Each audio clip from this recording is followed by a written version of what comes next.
right, let's try and do this now. All right. Okay, so we are looking today at something called polar coordinates. And polar coordinates are a completely different way of looking at how you orient numbers. I've said before that the Cartesian coordinate graph, the x and y that you're used to, was how Rene Descartes put the idea of orientation into geometry. You suddenly start caring where you are, whether you're in quadrant 1, quadrant 2, quadrant 3, or quadrant 4, which positive y is up, positive x is to the right. These were new ideas that he wrote down in 1637, but they're not the only way to figure out where you are. Another way is called polar coordinates. In the Cartesian system, which are also called rectangular coordinates, you have x comma y, correct? Yeah. Okay. Also, some of my handwriting is going to be off because when I'm recording on the board, I get a little bit of lag. You have x comma y. Under polar coordinates, you have r comma theta, where r is your distance from origin. Where does distance from origin sound familiar? That's the unit circle. Yeah. Unit circle, yes, but what else do we define as distance from the origin? Like vectors. Vectors we do. Well, not always. Vectors can be anywhere. But what's the actual meaning of absolute value? We say absolute value means to make it positive, but yeah, it actually means distance from the origin. So sometimes you'll see this radius described with like absolute value signs on it. This does relate to vectors, or it can. And theta is your standard angle from the unit circle. Biggest difference with this is that in on a unit circle, you're always 1 unit from the origin. Now, you can be many different units from the origin, as far as you want from the origin. Yes, Peter? This is just really quick, the RQ or R theta? That's supposed to be a theta. And the way I'm recording today is creating a slight lag. It's messing with my handwriting. It better be appreciated. All right, so does that look a little more like a theta now? Yep. Yeah, it's the same theta we've been using. And just like on the unit circle, we usually do use radians. This is going to be 0 radians. Up here is going to be pi over 2. Over here is going to be pi. And that's 3 pi over 2. These are also marked, if you look closely at this polar graph, you can see that it marks, it seems to be pi over 5, which is a little odd. It's pi over 3. So it looks like each one of these, no, that's pi over 6. Okay, it doesn't look like it, but. So each one of these lines radiating out from the center is apparently 15. pi over 12 or 15 degrees. So then you've got pi over 6, pi over 4, and pi over 3. Nothing you shouldn't already know. So it's just units. It's a unit circle, but now radiuses can be farther away. And just like you can graph equations in x and y, you can also graph equations in r and theta. Graph functions and relationships. We'll talk about the pretty pictures that makes mostly tomorrow. We'll talk about a couple of them today. So if I can describe a point, for example, let's say I go 3 units out from the center, from the origin, and then I go up 30 degrees, then I would describe this point as 3 pi over 6. Okay? Now, just like on the unit circle, there are multiple ways to describe some angles. Oh wait, isn't that like the Cartesian plane? Wouldn't that be like cosine? Hold that thought 1 second. All right. Hold it. Skipping ahead to something that I want to talk about in a second. If I go out 3 and then I decide to go 210 degrees, that's 180 plus 30 more. Whoops, that's 15, plus 30 more. In radians, this would be the point positive 3, 7 pi over 6. This can get a little bit confusing. This is still a positive radius because you're still 3 positive units from the origin. You just got here by going 3 units out and then rotating around to 7 pi over 6 degrees. However, there are other ways to express this point. You can express these points with coterminal angles. For example, over here, this point is also the point 3, 13 pi over 6. Why did I pick 13 pi over 6? Any idea how many degrees that is? Wait, Close. I mean, the right idea. oh, that is like 360 plus 390. 30. Yeah, so this is 390. I get that. Very good, Adam. This is 390 degrees because we took our 30 degree pi over 6. We add 360, we wind up at the same place. I just decided to add 12 pi over 6 instead of 360. That's 2 pi, same thing. You will have to remember your radians. There's another way that confuses some people besides coterminal angles to express this. Well, first off, let me go do other thing first. You can have a negative angle. So this same point could also be expressed as 3, let's say we went to 3 and we went around this way. Okay, we went negative 330 degrees from here.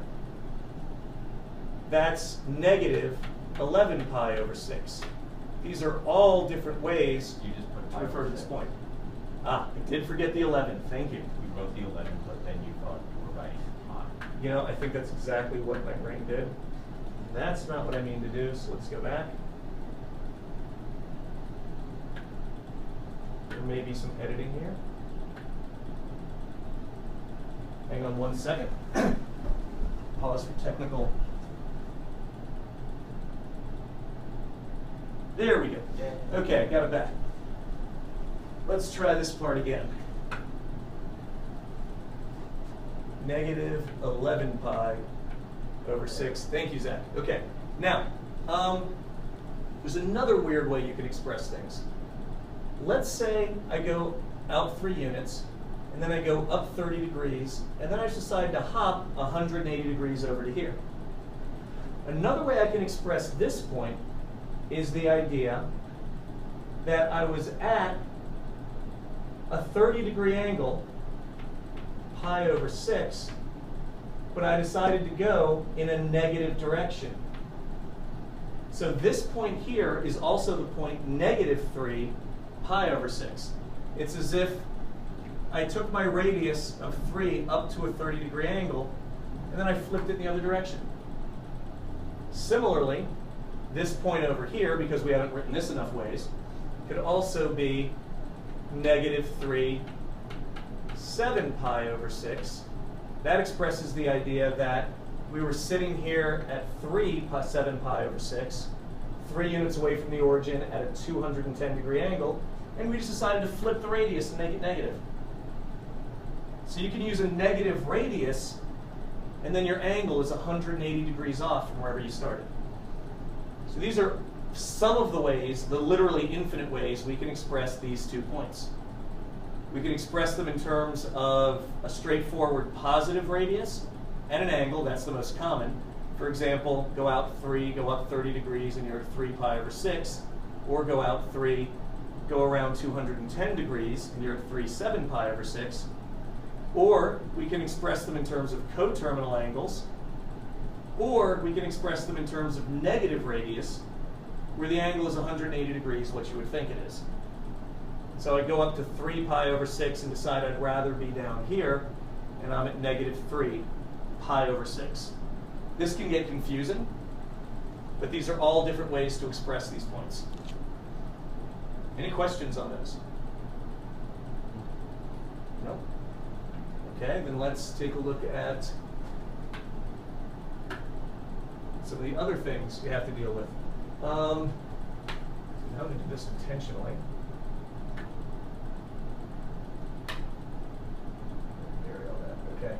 You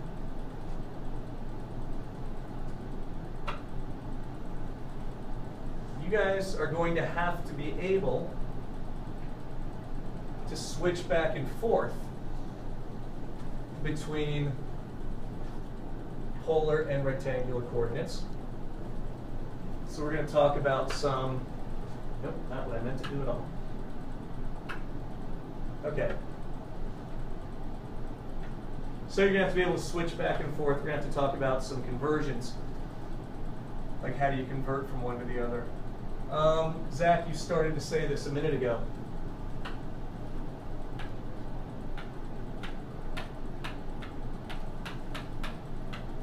Converting. I am about to teach you absolutely nothing new. Not a new thing at all. But it'll seem new and exciting. Okay? So if you're sitting out here at some point and in a Cartesian world, it would be the point xy. Okay? If you're sitting there, yeah, that's misbehaving, so we're going to just have one color today. If you're sitting there at that point, love it when that happens. And the world starts moving. The world will start moving. You're sitting there, whether you mean to or not, if you're talking about x and y, you are talking about a distance from an origin. You are talking about a perpendicular distance to the the x-axis, excuse me, and you're talking about a distance from the y-axis. So whether you like it or not, you have created a triangle, a right triangle, where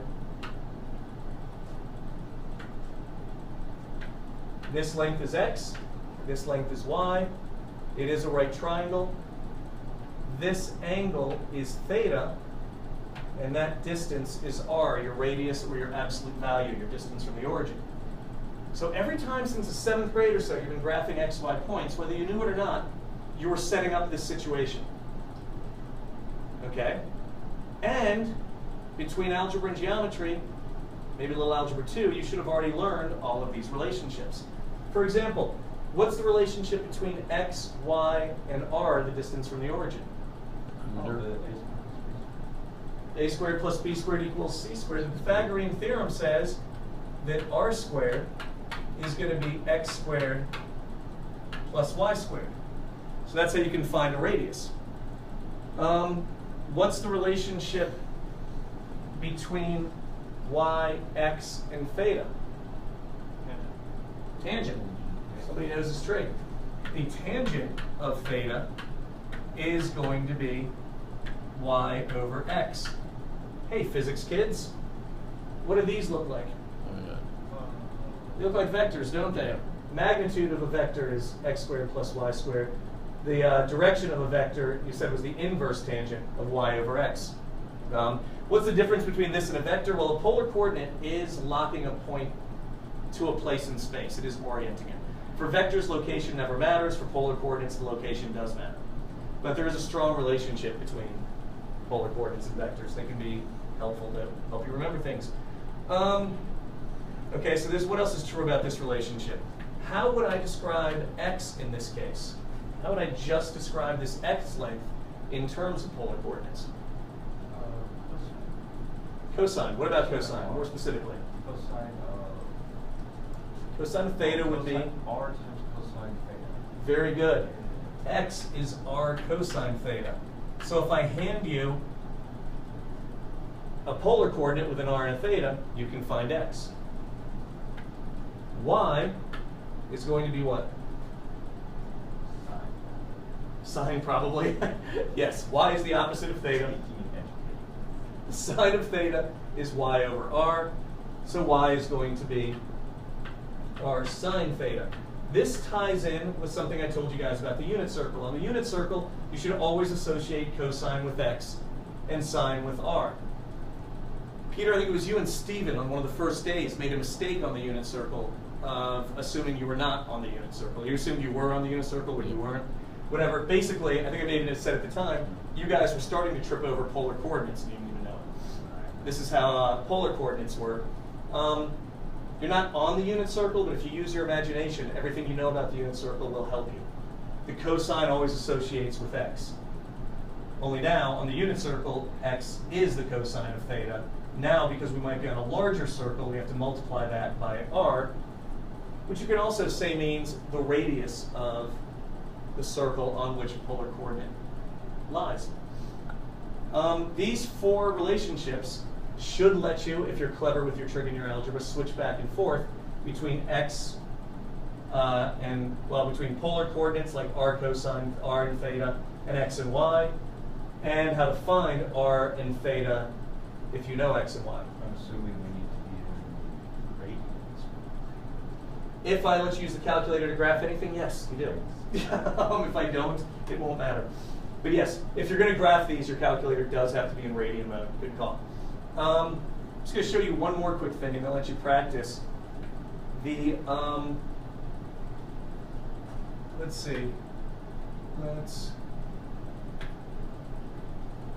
copy this page again. Now let's see how much I can embarrass myself erasing things. Now this should actually work. If I start the eraser field outside of it. I think as long as you don't select the whole thing, it doesn't erase. That's exactly what I was thinking. Yes. Whew. Thank you, Zach. You figured that out faster than I did.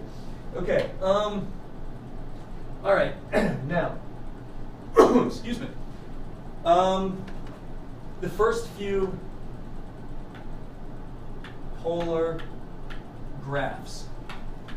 We're going to learn a ton of these tomorrow. But the first ones I'll give you today. Polar graphs. Okay.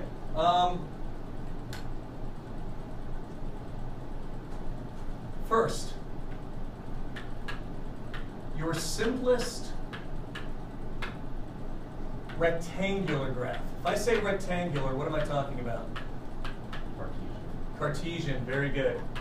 Your simplest possible rectangular graphs, and it's funny, the simplest rectangular graphs are ones that kids always screw up. I don't know why. But the simplest one, if I just say, for example, x equals 3. How do you graph x equals 3? Wait, hold on. See, it's easy to forget.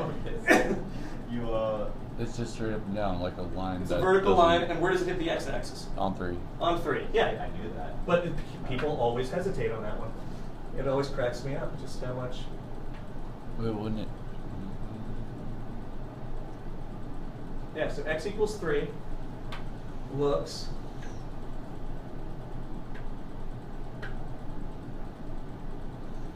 okay. 2 lines. I think I just figured out how to duplicate something, and I didn't want to know how to duplicate something. I just wanted to move it. Okay. Apparently that's something I can't have. Okay. Right. Okay. So we're going back old school and doing this by hand. There we go. Here's your vertical line. This is now what's called doing it by hand. On a brightening projector, but unable to use the straight line tool because my computer is glitching. First world problems. Okay, what if I want to graph y equals 4? How do I graph that? Horizontal. Horizontal line, yes. Hitting at 4. Hitting the y-axis at 4. Yep. Very good. So that's going to be your y equals 4. Sometimes I like to say that this is the line x equals 3 because for any point on this line, 0, 3, 1, 3, 2, 3, negative 2, 3, negative 3, 3, I'm saying this all backwards. I apologize. For any point on this line, 3, 0, 3, 1, 3, 2, 3, negative 2. For any point on that line, x is 3, and we just don't even care what y is. Same thing with y equals 4. This is the point 0, 4, 1, 4, 2, 4, 3, 4. Y is always going to be 4. We don't even care what x is. The polar equivalents, the polar simplest graphs, are something like, for example, theta equals pi over 3. Pi over 3, how many degrees is that? 60. 60, good. Okay, if I say theta equals pi over 3, I'm saying that there's a line, or there's a set of points, and whether they're, and I don't care what their radius is, they're at a 30-degree angle. So I'm talking about all the points along that line here. And since the radius can be negative and I still don't care about it, all the points going that way. So that's the line theta equals pi over 3. If all you're given is an angle, you're told basically there's a line through the origin with a slope. Tangent of pi over 3, tangent of 60 degrees is root 3. The slope of this line is root 3 over 1. This is like, instead of just having a vertical or just having a horizontal, here you just have a slope. And you don't care about the radius. You don't care how far you are from the origin. So the sort of the polar equivalent of x equals 3, instead of just having a x value and you don't care about the y, you just have an angle and you don't care how far the point is from the origin. This is the set of all the points of any distance from the origin that are on this 30-degree angle or 210-degree angle, because it could be a negative radius, a negative r value going this way. Any questions on that, your first polar equation ever? Peter? So when it's pi 3, it's on the 60-degree angle, or is it? It's on the 60-degree angle, and where did I draw it? On the 30? On the 30. I'm making silly mistakes, but I'm going to go ahead and use this video because you guys are catching them. Mostly. Let's see if I can fix this one. So let's try that again.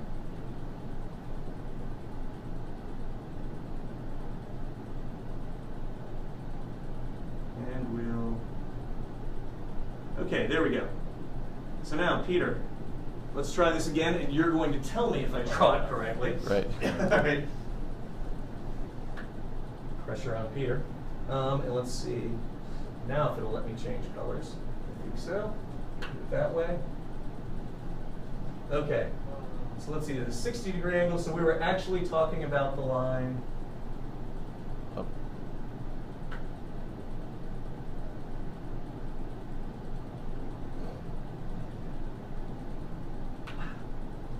Not my best work, but let's see here. I think it's really mad at me for changing colors. Okay, so this is theta equals pi over 3. Yep. Excellent. All right, let's change colors again.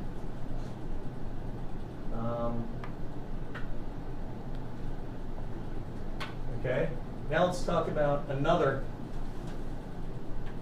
What if all I say is the radius is 2?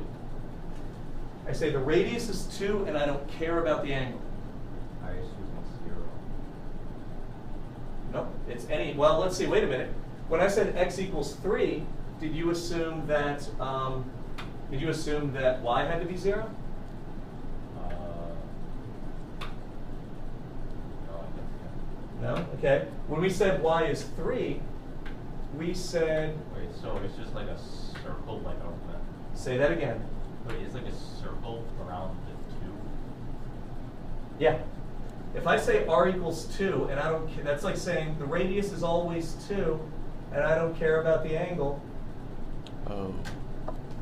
that's the equation of r equals 2. It's that circle. I love all these ways to write circles. There's more. And actually, if you're doing, like, complex computations, certain complex computations, they're a lot easier in polar coordinates. For example, the theta equals pi over 3 is a lot easier than the line y equals root 3x. Okay? R equals 2. Do you know what the Cartesian equation of that circle is? I set the step too high and I was like drawing it. Okay, yeah, don't do that yet. Don't jump to your calculator yet. In Cartesian coordinates, r equals 2 is the same thing as x squared plus y squared equals 4. We'll talk about this in more detail in a conics unit next. But which would you rather deal with, r equals 2 or x squared plus y squared equals 4? depending on what you have? Depends what you have. R equals 2 is a lot simpler, especially in 3D, where the equation of a sphere in polar coordinates is just R equals 2, and that covers X, Y, and Z. Here's the problem, though. If you want this circle to be centered anywhere but the origin, you want to go back to Cartesian coordinates. That's actually a lot easier here than here.